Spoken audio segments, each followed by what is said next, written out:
Hello.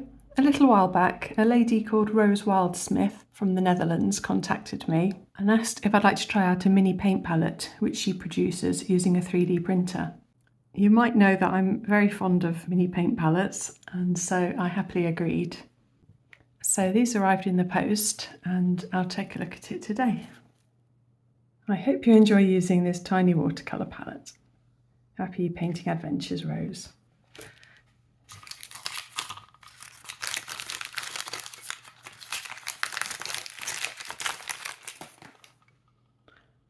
Oh, that's very cute. So these tins are the size of Vaseline lip balm tins.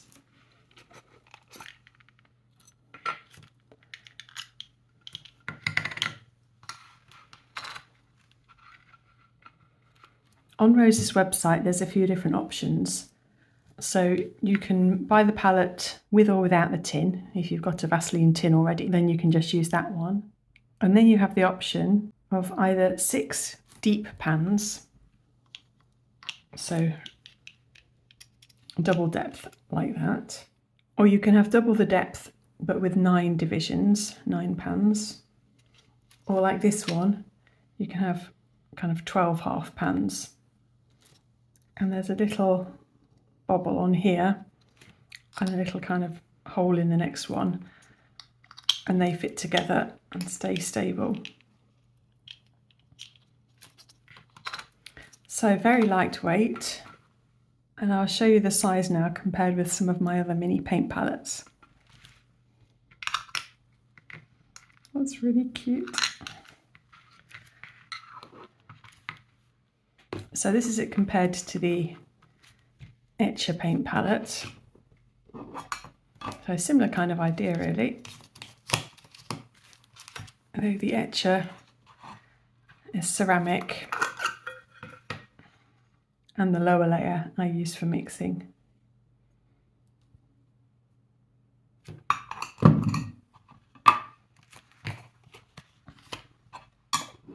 So obviously that's significantly heavier and chunkier. Then we've got the Portable Painter Micro, which again is significantly chunkier. I guess with the Portable Painter Micro though,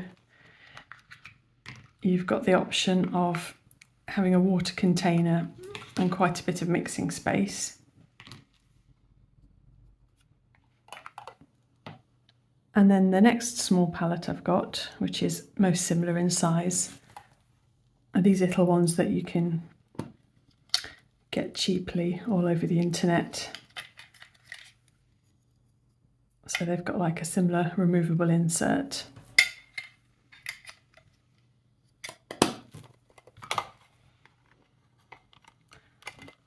Still a bit bigger.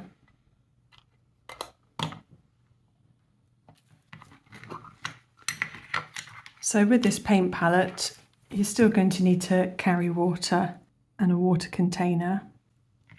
And you can possibly do some mixing in the lid, but you haven't got a huge mixing space. So if you're taking those additional things, I'm not sure how small you actually need the palette to be, but this might come into its own if you're just carrying a tiny notebook and perhaps a water brush, and then you really can travel lightly. So just in case you're not familiar with Vaseline tins, that's 52 millimeters, just over 5 centimeters wide and 18 millimeters deep. And all the options of these are available on Rose's website, and I'll put all the information in the description box down below. So I thought just now I'd have a nice time filling up this little palette.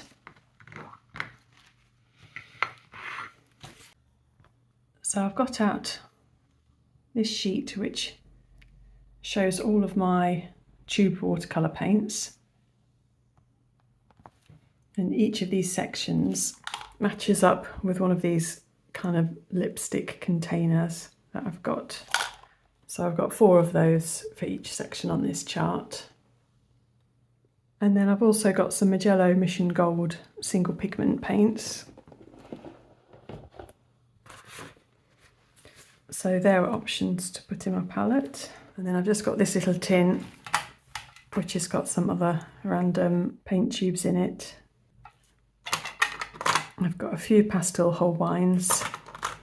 I've got a few Lutea paints. I've got some core paints left over from a 24 set. And then most recently I bought this yellow ochre to try out. Before I fill up the palette, I want to give some consideration to what I'm actually going to use this palette for, so I can choose the most suitable colours. I think realistically this is going to be a shove in my pocket and just head out on a walk type of palette. So it's likely going to be paintings that I do in my local area, which is quite rural and by the sea. So I think most of my focus is going to be on landscape colours. And because it's likely I'm only going to be using this with a brush pen and limited mixing area, I'm going to focus more on convenience colours than relying on mixing too much. I always like to have Verdita blue for skies.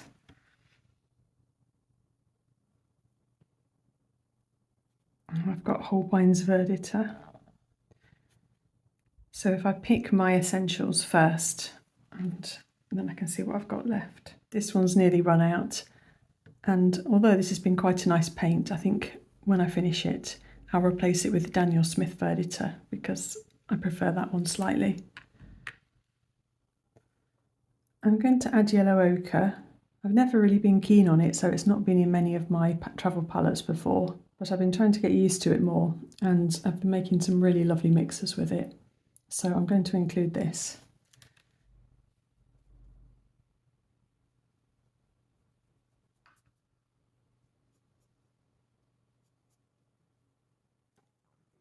I'm definitely going to include buff titanium because it's a really useful sand colour.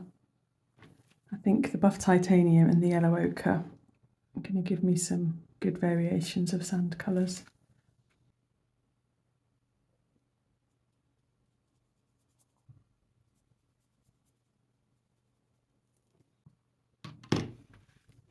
It's looking beachy already. I'm going to include cobalt turquoise hue, which is PB28 from Mijello Mission Gold.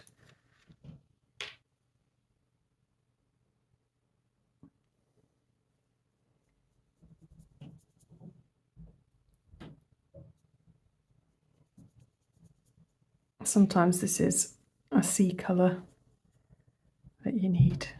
Okay, so that's my first 4. I'm just picturing being out on the coast path and what colours I'll be looking at and needing. Quinacridone burnt scarlet's always a really good one for around here. The seaweed on our beach is often this kind of particular reddy shade, and also there's some plants on the cliffs that this is perfect for.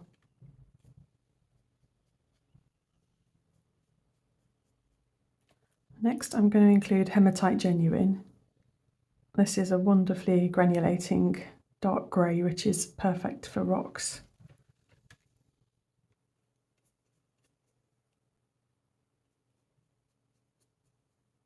You can see that great granulation already coming.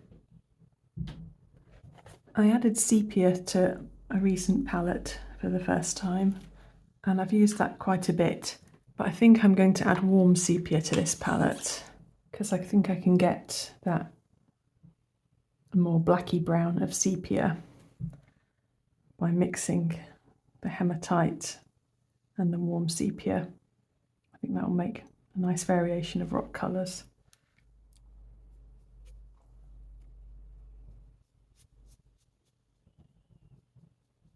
I should probably include 3 primaries just so that I can mix a lot more colours if I need to. So I'll have Permanent Yellow Light, which is PY154 from Mijello Mission Gold for my yellow.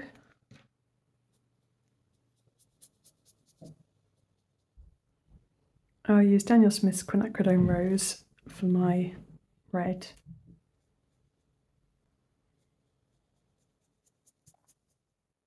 I think between the cool Quinacridone Rose and the warm Quinacridone Burnt Scarlet, I can mix close enough to red as I'll ever use. I might have a play around with that in a bit. And then I'll include French Ultramarine from Daniel Smith. It's a nice mid-granulating one. Okay, what else do I want? I think I'd like at least one convenience green. I haven't included this one in a palette before, but I think I'll give it a go. This is Sennelier's Olive Green.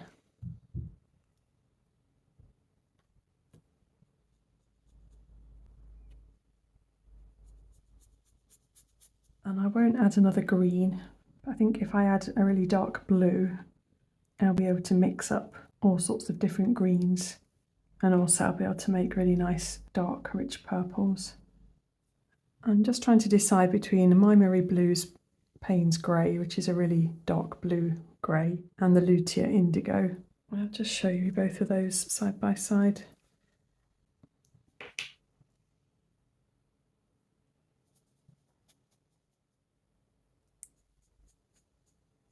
So that's the Lutea Blue, and that's Maimeri Blu's Payne's Grey. I think I'll go with the Payne's Grey for this one. I'm actually curious what mix I'll get from the Hematite Genuine and the Maimeri Blu Payne's Grey. I'm wondering if I get something along these lines. So I'll squeeze these into the pans, and then I'll just have a little play and seeing what some of the mixes I can make with it are. I can't find any cocktail sticks, so I'll make do with some kebab sticks to push the paint into the corners.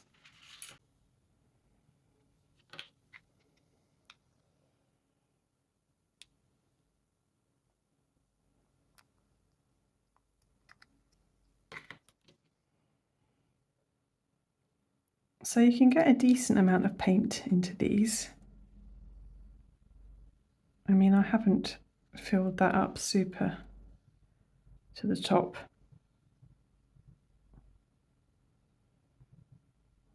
But that will definitely keep me going for a couple of outings.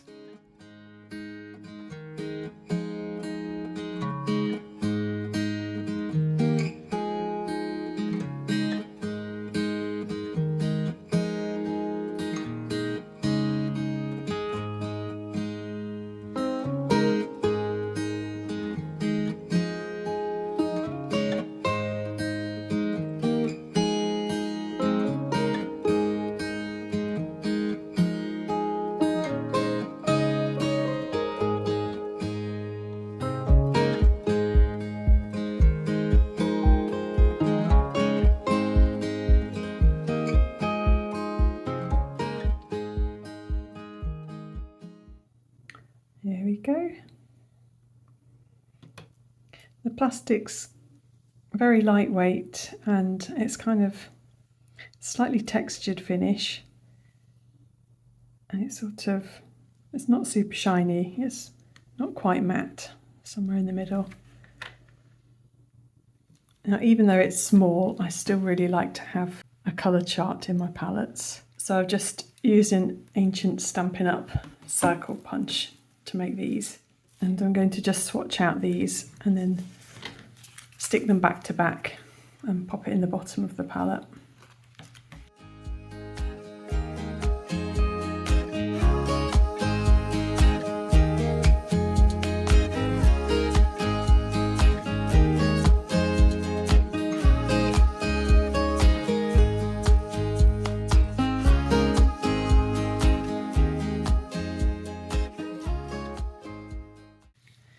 I'll let those two little ones dry, and I'm just going to have a go at mixing a couple of colours, but I know that I use when I'm out landscape painting. I wanted to see how close to red I can get, because I haven't got a kind of true red, I've just got very cool red.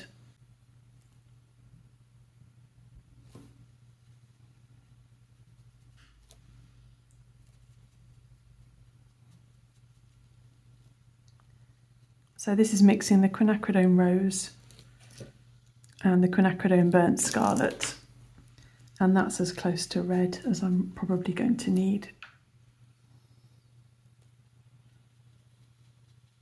Just pop a bit more of the Burnt Scarlet in. Yeah, that's fine. And then I sometimes need dark turquoises for the sea. So I'll try my cobalt turquoise hue.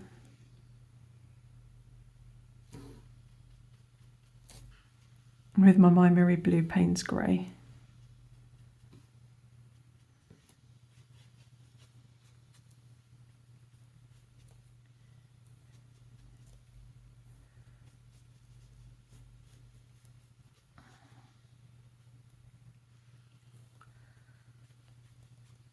Just playing around with different blues here. I'm happy enough with that. It's only going to be for quick sketches.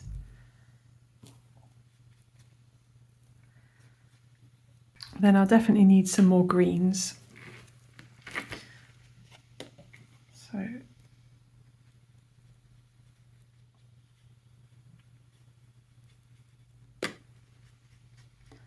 So this is the Payne's grey and the yellow.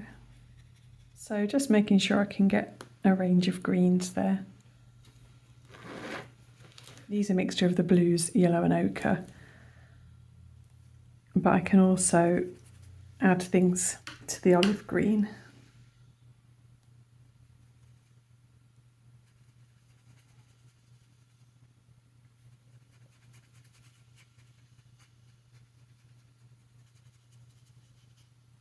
So that's adding the Payne's grey.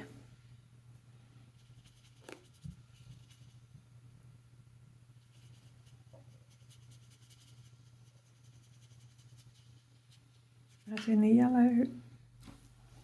I can make a super bright green.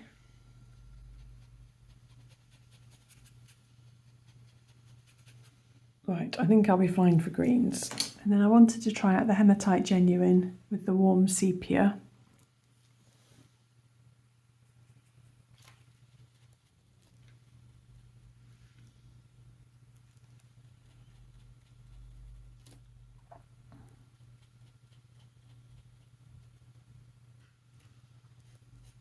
I just wanted to see if I could get something approaching a darker sepia or a cooler sepia. Then another one I wanted to try was mixing the Payne's grey with the Hematite Genuine. Oops, wrong one. That was the sepia in the Payne's grey. But that makes a very nice, useful dark neutral. So Hematite Genuine and Payne's grey. I wanted to see if I could make something a little bit more like the Lutea blue. Right, let that settle. And the last two colours I wanted to check that I could make are an orange. So I'll have to use the quinacridone burnt scarlet. Let's see what it's like with yellow. It's almost like a quinacridone deep gold colour. And I'll just try mixing it with yellow ochre, see what that's like.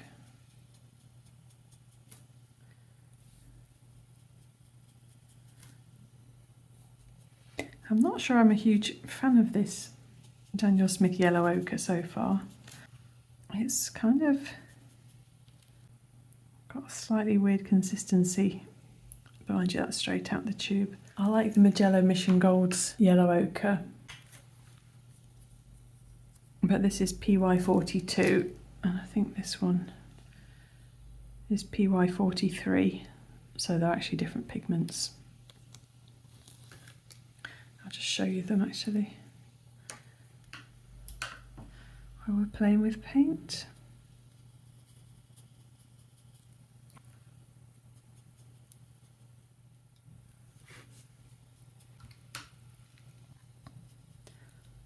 PY42 is a lot more yellow and kind of what I visualise when you say yellow ochre. But anyway, I'm glad I've got both of them. And then the very last thing I wanted to try was getting a nice deep purple, which I've been enjoying using as a shadow colour. So this Maimeri Paints grey again, a little bit of quinacridone rose.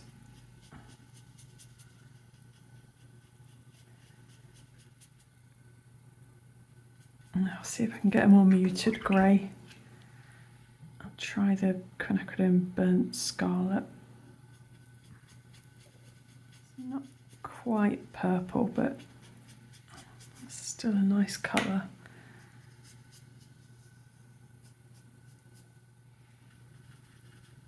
If I mix those two, I get the kind of colour I'm thinking of.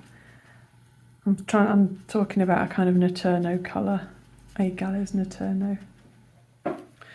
So this is the Naturno that I like.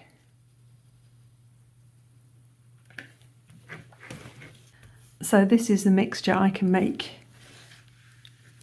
using my palette colours. So not a million miles off the Naturno. And that was with the ultramarine, the quinacridone rose, and a tiny bit of yellow. Oh, actually, I said the purple was the last one. I was just curious about my kind of mid-grey that I'd normally make with burnt sienna and ultramarine. I'm just curious what the ultramarine and quinacridone burnt scarlet do.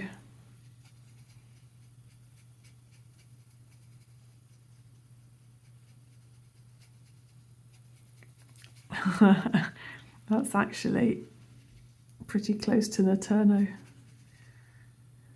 In fact, it's better than that one where I used 3 paints. Well, I can use the warm sepia and the Payne's grey if I need that kind of grey. But that's really good to know about the quinacridone burnt scarlet and ultramarine blue. So I've just glued those two together and then cut out 2 circles with the punch of sticky back plastic.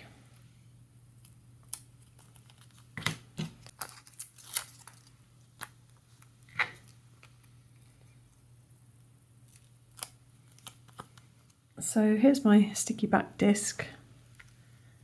I mean, that half is probably fine. I'll probably keep it out like that just so I can easily distinguish my Payne's grey and my hematite genuine. Let's pop them in.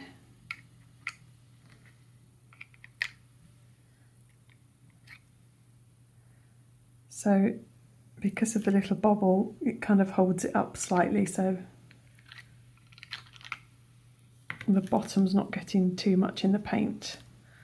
I've just got it a bit high there. So if you've not got it spilling over the edges of that little design feature, will stop the paint getting too smeary on the bottom. And that's your little Vaseline tub palette. I happen to have a Vaseline tub at the moment. I was just curious if they're identical. They're a slightly different shaped tin.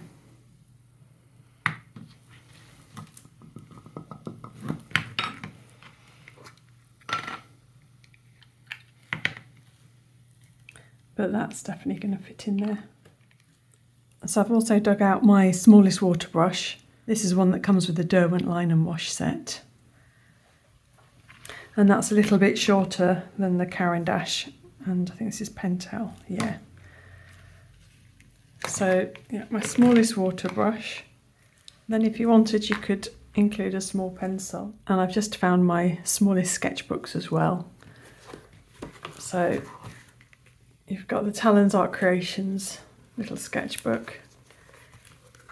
And this is actually the one I use with my portable painter. So this was my smallest setup before.